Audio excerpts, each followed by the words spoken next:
plural noun, and that is the foreign plural. Those are words that are borrowed into English from some other language. Words like fungus, or cactus, or thesis, or criteria. And these words come from Latin and Greek, respectively.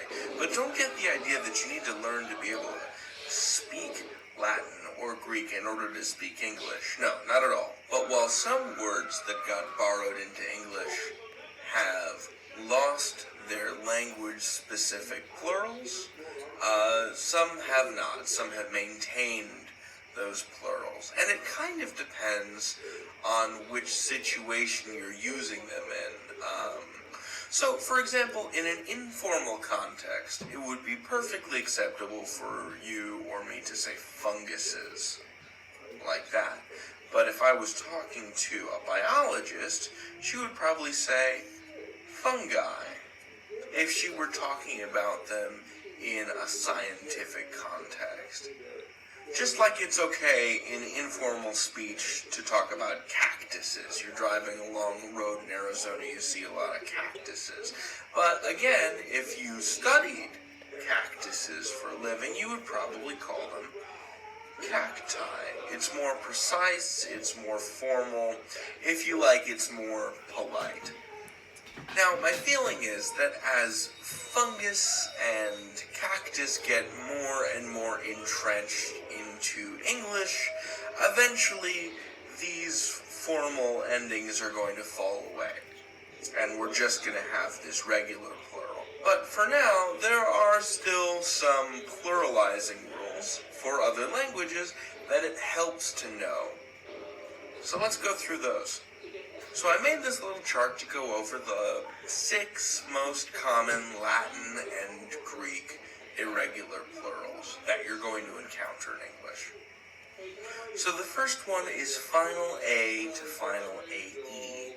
So you take a word like larva in the singular, which is like a little baby bug, like an ant larva or a caterpillar larva, and the traditional irregular plural, the Latin plural of that, is larvae, AE.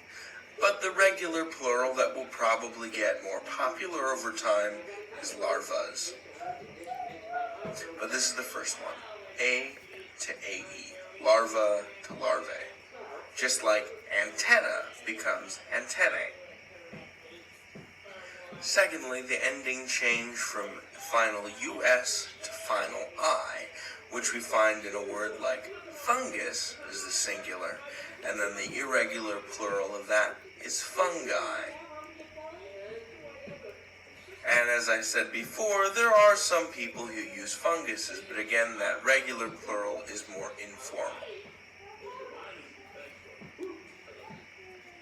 This next one is also Latin, and it's the change from final UM to final A. So we take a word like datum, which is a single unit of data. So the plural of data, so we change singular datum to plural data, and there is no accepted. You wouldn't say that datas. That is not an accepted regular plural. I think what's going to happen instead is that datum is going to fall away. But again, it hasn't really happened yet, not in a formal context anyway. This next one is also Latin, and it's final EX or final IX to final ICES. So if you take a word like index or matrix, the plural of that is not indexes, but indices. Indexes is, again, the